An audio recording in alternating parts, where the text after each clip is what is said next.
అందరికీ నమస్తేనల్లా welcome to సాఫ్ సీదా ముచ్చట. ఎట్లున్నారల్లా అందరూ మంచిగున్నారా? నేనైతే మస్తుగున్నానల్లా. మీ కొరగుడేలా మంచి మంచి వార్తలు పట్టుకొని వచ్చిన. ఆలస్యం చేయకుండా హెడ్లైన్ చూడుండ్రి. నేను మొదగాల వార్త తయారు పెట్టుకుంటా. ఆర్టీసీల టికెట్ల మిషన్ల స్కామ్. కాంగ్రెస్ ఏలుబడిలో అవి జరగకపోతే కదా ఆశ్చర్యం. మాకు ముఖ్యం రాష్ట్ర ప్రయోజనాలు. సీనన్నంటుండు కాంగ్రెస్ వల్ల లెక్క మాకు రావు దోపిడీలు. కారు పార్టీ ఎమ్మెల్యేలను కాంగ్రెస్ లో చేర్చుకోవద్దు. గద్వాల ఎమ్మెల్యే చేరిక మీద కాంగ్రెస్ లో రగడ.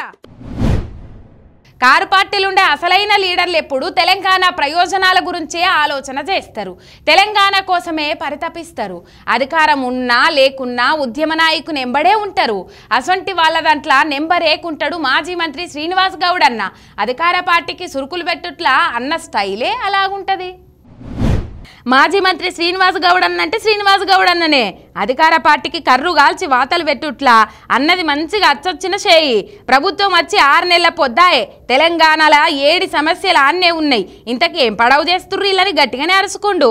9 స్కెడ్యూల్ 10 స్కెడ్యూల్ ఉన్నటువంటి పరిష్కారం కాని సమస్యలను వెంటనే ప్రభుత్వం పరిష్కారం చేయాలని డిమాండ్ చేసిండు. రాష్ట్రాలు ఇడిపోయినాక హైదరాబాద్ నుండి ఆంధ్ర పబ్లిక్ నెల్లగొడతారని ప్రచారం చేసిండ్రు. కేసీఆర్ అధికారంలోకి రాగానే ఆంధ్ర ప్రజలను మస్తు మంచిగా చూసుకున్నాడని చెప్పుకొచ్చిండు. తెలంగాణ కోసం అమరులైన వాళ్ళ త్యాగాలు మర్చిపోలేని అన్నాడు. తెలంగాణ అభివృద్ధికి ఆటంకం లేకుండా ఇప్పుడున్న సర్కారు పనిచేయాలి, పబ్లిక్ ఆకాంక్షలు నెరవేర్చాలి. అంతేగాని ఎంతసేపు బురద జల్లుకుంటుంటే ఏం ఫాయిదా ఉంటుంది? మాకు రాష్ట్ర ప్రయోజనాలు తప్ప ఇంకేం పట్టాయి. కొందరికి మంచి చేసేదానికి రాష్ట్రాన్ని నిర్లక్ష్యం చేస్తే మేమైతే ఊకోమన్నాడు. మరి ఇట్లా ప్రతిపక్షం గట్టిగుంటేనే ప్రభుత్వం కూడా అంకరతోవలు పోకుండా నడుస్తుంది కదా. బెల్లం ఏడుంటే ఈగలు ఆడాలుతాయి. గట్లనే అధికారం ఏడుంటే అవకాశవాదులు అడిగి చేరిపోతారు. ఇంట్లో మొదలుండేటోళ్ళు రాజకీయ నాయకులు అధికారం లేని పార్టీలు ఉండుడంటే వాళ్ళకి అస్సలే నచ్చది. అందుకే కొందరు గోడ దుంకేతందుకు చూస్తుంటారు. చెరువులున్న కప్పలు వేరే కాడికి దుంకుతే చెర్ల నీళ్ళేమని ఇంకిపోతాయా? సీఎం రేవంత్ సార్కు రేపటి భయం పట్టుకున్నట్టున్నది కదా. అందుకేనేమో ప్రతిపక్ష ఎమ్మెల్యేలకు గాలం వేసి పార్టీలకు గుంజుకొని చూస్తున్నాను అంటుర్రంతా. రేపటి రోజుల్లో ఎటమటమైతే సేఫ్ సైడ్ గా అధికారం కాపాడుకునేందుకు కారు పార్టీ ఎమ్మెల్యే మీద ఖర్చిపేసి గుంజుకుంటుండు అని టాకినబడుతున్నది. ఉమ్మడి మహబూబ్ నగర్ జిల్లా గెలిచిన కారు పార్టీ ఎమ్మెల్యేలకు ఇప్పటికే రాయబారం పంపిండు. అధికారం ఆశ చూపి కాంగ్రెస్ లకు గుంజుకుంటుండు. ముఖ్యంగా గద్వాల ఎమ్మెల్యే బండ్ల కృష్ణమోహన్ రెడ్డిని కాంగ్రెస్ లకు చేర్చుకునేందుకు తొవ్వ సాఫ్ చేసిండు సీఎం సారు.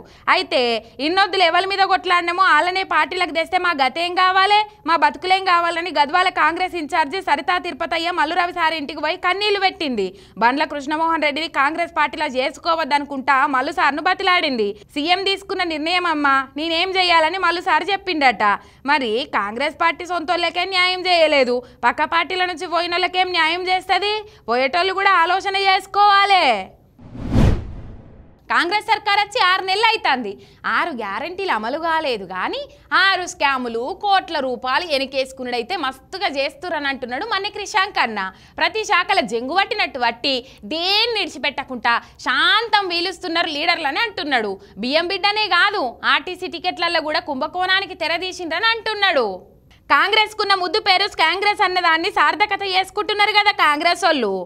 ఆవురు మని ఆకలి మీద ఉన్నోనికి బిర్యానీ దొరికితే ఎట్లా ఎగబడి తింటాడో అధికారం రాగానే కాంగ్రెస్ వాళ్ళు అట్లనే చేస్తుర్రని అంటున్నాడు క్రిషాంక్ అన్న.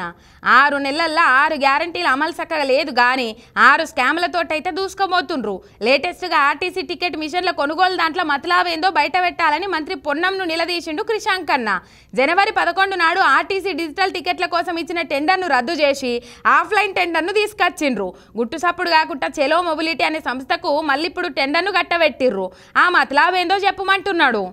పొన్నం ప్రభాకర్ గారికి దీంట్లో ఎలాంటి రోల్ లేదు, ఇది పూర్తిగా మేమే చేసినాము అని. అంతేకాకుండా ఎలాంటి ఆన్లైన్ టెండర్ లేకుండా ఒక సంస్థకి ఇచ్చేసినాము అని ఇందులో చాలా స్పష్టంగా ఒప్పుకున్నట్టు చాలా క్లియర్గా ఉన్నది.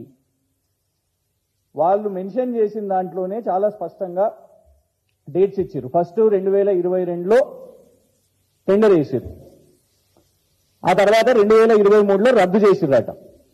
6 కంపెనీలు వచ్చినాయి. 6 కంపెనీల పేరుందా ఇంట్లో లేదు. ఆ తర్వాత మళ్ళా 2024లో ఇంకొక కాంట్రాక్ట్ మళ్ళా 3 కంపెనీలు వచ్చినాయి. ఎందుకంటే అమెండ్మెంట్స్ మేము చెప్పినాం కదా, 14 అమెండ్మెంట్స్ తీసుకొని వచ్చారు కాబట్టి 3 కంపెనీలు మాత్రమే వచ్చినాయి. పోనీ ఈ 3 కంపెనీల పేర్లు తెచ్చిర్రా అంటే ఆ పేర్లు కూడా ఇందులో పెట్టలేదు. రాష్ట్రం అంతటా 13,200 మిషన్లు కొన్నారు. ప్రతి టికెట్ మీద కమిషన్ కంపెనీకి పోతుంది. ఈ కమిషన్ల పొన్నం ప్రభాకర్ వాటా ఎంతనో చెప్పమని డిమాండ్ చేస్తుండు. మరి ఆన్లైన్ టెండర్లు రద్దు చేసి ఆఫ్లైన్ టెండర్లు వాళ్ళకు నచ్చిన కంపెనీకి టెండర్ ఇచ్చుట్ల సీక్రెట్ ఏందో జనాలకు కూడా ఎరక కావాలి కదా. మరి క్రిషాంక్ అన్న దానికి ఆధారాలు కూడా చూయిస్తుండు. గట్లనే పొన్నం సారు కూడా చూయించి నియతి నిరూపించుకోవాలని అంటున్నారు జనం. ఇగో ఇవాళ ఇలా సాఫ్ సీదా ముచ్చట్లు ఎట్లున్నాయి, మస్తుగుండేలే. మళ్ళీ వచ్చేటప్పుడు గిసంటి ముచ్చట్లు పట్టుకొని వస్తుంది మీరే. అంతవరకు మీరు చూస్తూనే ఉండుండ్రి మీ మిర్రర్ టీవీ శనార్థి.